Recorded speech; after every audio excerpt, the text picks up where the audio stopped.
بسم اللہ الرحمن الرحیم۔ حضور صلی اللہ علیہ وآلہ وسلم نے فرمایا، مرنے کے بعد مردے کی قبر میں سب سے پہلی حرکت کیا ہوگی؟ جاننے کے لیے ویڈیو کو آخر تک ضرور دیکھیے گا۔ ویڈیو شروع کرنے سے پہلے اگر آپ نے ہمارے چینل کو ابھی تک سبسکرائب نہیں کیا تو چینل کو ضرور سبسکرائب کر دیں۔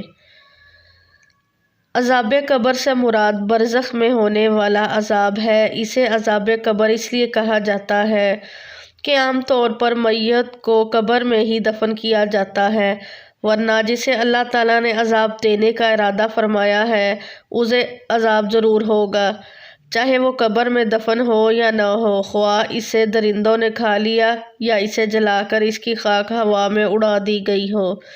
حضرت ام سلمہ رضی اللہ عنہا اپنے شوہر ابو سلمہ رضی اللہ عنہ کی وفات کا واقعہ اس طرح بیان کرتی ہیں کہ وفات کے وقت میرے شوہر کی آنکھیں کھلی تھی جبکہ جسم حرکت میں نہ تھا اور نہ ہی وہ بول سکتے تھے۔ کسی نے رسول اللہ صلی اللہ علیہ وسلم کو میرے شوہر کی اس حالت کی خبر دی تو آپ صلی اللہ علیہ وسلم ہمارے گھر تشریف لائے۔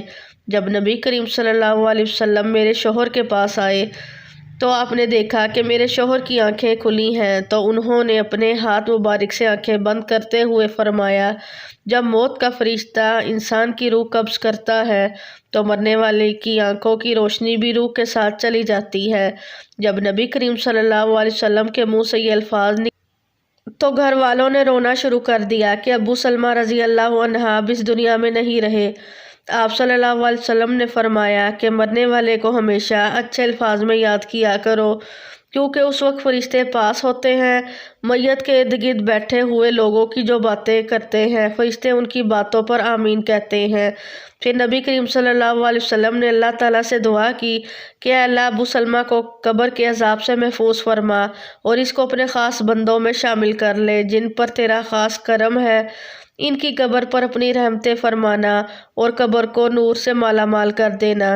نبی کریم صلی اللہ علیہ وسلم کی اس دعا سے ثابت ہوتا ہے کہ جب مسلمان وصال کر جاتا ہے تو اللہ تعالیٰ مسلمان کی قبر میں نور اور رحمتیں عطا کرتا ہے، جبکہ غیر مسلم مرتا ہے تو اللہ تعالیٰ اس کی قبر کو تنگ اور عذاب سے بھر دیتا ہے۔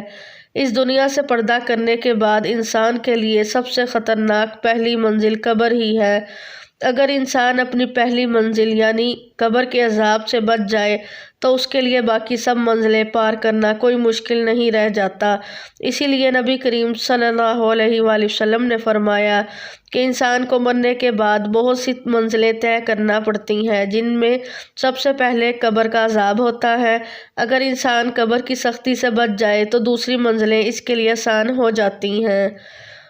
ایک دفعہ نبی کریم صلی اللہ علیہ وسلم قبرستان سے گزر رہے تھے تو رسول اللہ صلی اللہ علیہ وسلم نے قبر کا عذاب بیان کرتے ہوئے فرمایا کہ اگر مجھے اس بات کا ڈر نہ ہوتا کہ تم میت کو قبر میں دفنانا چھوڑ دو گے تو میں اپنے رب کریم سے دعا فرماتا کہ وہ تم لوگوں کو بھی قبر کے عذاب سے آگاہ کر دیتا، بالکل اسی طرح جس طرح میں دیکھ رہا ہوں اور سن رہا ہوں۔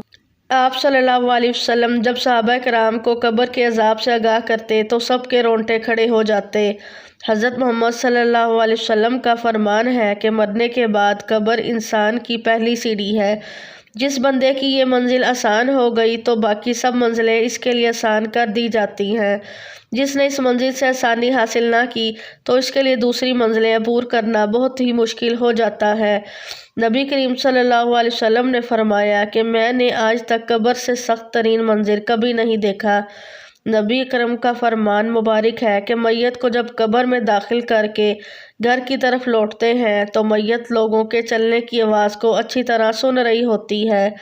اگر مرنے والا سچا مسلمان ہے تو نماز اس کے سر کی طرف، روزہ اس کے دائیں طرف، زکوٰۃ اس کے بائیں طرف اور جتنے دوسرے اعمال بھی ہیں وہ اس کے پاؤں کی طرف آ جاتے ہیں، اور جب بھی قبر کا عذاب اس کے پاس آتا ہے تو نماز، روزہ، حج، زکوٰۃ، صدقہ و خیرات اس کے نیک اعمال اس کی حفاظت کرتے ہیں۔ پھر اس سے کہا جاتا ہے کہ بیٹھ جاؤ، چنانچہ وہ بیٹھ جاتا ہے۔ اس کو سورج ایسے دکھائی دیتا ہے جیسے غروب ہونے کو ہے۔ پھر اس سے کہا جاتا ہے کہ تم اس شخص کے بارے میں جو تم میں مبعوث ہوا تھا کیا کہتے ہو؟ اس کے متعلق کیا گواہی دیتے ہو؟ وہ کہتا ہے مجھے ذرا نماز پڑھ لینے دو۔ اسے کہا جاتا ہے کہ تو ان قریب یہ کام کر لو گے۔ پہلے اس سوال کا جواب دو کہ تم اس شخص کے بارے میں جو تم میں مبعوث ہوا تھا کیا کہتے ہو اور کیا گواہی دیتے ہو؟ وہ گواہی دے گا کہ رسول اللہ صلی اللہ علیہ وسلم اللہ تعالیٰ کے آخری نبی ہیں جو اللہ تعالیٰ کا دین لے کر تشریف لائے۔ پھر اس سے بولا جائے گا کہ اسی یقین کے ساتھ تم حیات رہے اور اسی پر تم کو دنیا سے اٹھا لیا گیا اور اسی کے ساتھ تم کو دوبارہ زندہ کیا جائے گا۔ ان سب باتوں کے بعد اس کے لیے جنت کا دروازہ کھولا جاتا ہے۔ وہ قبر میں ہی جنت کو دیکھ کر بہت خوش ہوتا ہے۔ پھر اس کو جہنم کا دروازہ کھول کر دکھایا جاتا ہے اور کہا جاتا ہے اگر تیرے اعمال اچھے نہ ہوتے تو تم کو جہنم کے گہرے حصے میں ڈال دیا جانا تھا۔ نیک بندے کی قبر کو اللہ تعالیٰ کشادہ اور نور سے منور فرما دیتا ہے۔ روح کو اعلیٰ قسم کا عطر لگا کر پاکیزہ جگہ پر رکھ دیا جاتا ہے۔ غیر مسلم کے بارے میں یہ فرمان ہے کہ جب قبر کا عذاب ان کے جسم پر آتا ہے تو ان کے ارد گرد کوئی بھی نیک اعمال نہیں ہوتے جو ان کی حفاظت کر سکے۔ پھر اس کافر کو حکم دیا جاتا ہے کہ یہاں پر بیٹھ جاؤ تو وہ ڈرتا ڈرتا بیٹھ جاتا ہے۔ اس کو آخری نبی کریم صلی اللہ علیہ وسلم کے بارے میں پوچھا جائے گا تو وہ کچھ نہ بتا سکے گا کہ یہ کون ہے۔ پھر ان کو محمد صلی اللہ علیہ وسلم کے بارے میں بتایا جائے گا تو وہ جواب دے گا کہ میرے علم میں ہی نہیں ہے کہ محمد صلی اللہ علیہ وسلم کون ہے۔ پھر اس کو فرمایا جائے گا کہ تو دنیا میں غیر مسلم تھا، غیر مسلم مرا اور غیر مسلم ہی دوبارہ زندہ ہوگا۔ پھر اس کو جنت کا دروازہ کھول کر دکھایا جاتا ہے اور کہا جاتا ہے کہ اگر تیرے اعمال نیک ہوتے تو تجھ کو ہمیشہ کے لیے جنت میں گھر مل جانا تھا۔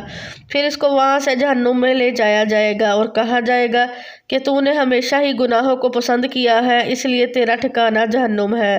وہ جہنم کو دیکھ کر حیران ہوگا اور کہے گا کہ کاش میرا بھی نامہ اعمال نیک ہوتا اور مجھے جنت میں داخل کر دیا جاتا۔ پھر اللہ تعالیٰ اس کافر کی قبر کے چاروں اطراف کو آپس میں ملا دے گا کہ اس کی پسلیاں ریزہ ریزہ ہو جائیں گی۔ اللہ تعالیٰ کا فرمان ہے کہ جو بندہ میرے بتائے ہوئے کاموں پر عمل نہیں کرے گا تو میں اس کے لیے قبر کو تنگ کر دوں گا۔ حضرت ابن عمر رضی اللہ تعالیٰ عنہ سے روایت ہے کہ رسول اللہ صلی اللہ علیہ وآلہ وسلم نے ارشاد فرمایا جب انسان کا انتقال ہو جاتا ہے تو اس پر صبح و شام اس کا ٹھکانہ پیش کیا جاتا ہے۔ اگر وہ اہل جنت میں سے ہے تو جنت والوں کا مقام اور اگر اہل جہنم میں سے ہے تو جہنم والوں کا مقام اس کو دکھایا جاتا ہے۔ پھر کہا جاتا ہے کہ یہ تیرا ٹھکانہ ہے یہاں تک کہ اللہ تعالیٰ تجھ کو قیامت کے دن اٹھائے گا۔ اسی طرح حضرت عائشہ رضی اللہ تعالیٰ عنہ سے روایت ہے کہ ایک یہودی عورت ان کے پاس آئی اور اس نے عذاب قبر کا ذکر کرتے ہوئے حضرت عائشہ رضی اللہ تعالیٰ عنہا کو دعا دی اللہ تعالیٰ آپ کو عذاب قبر سے بچائے۔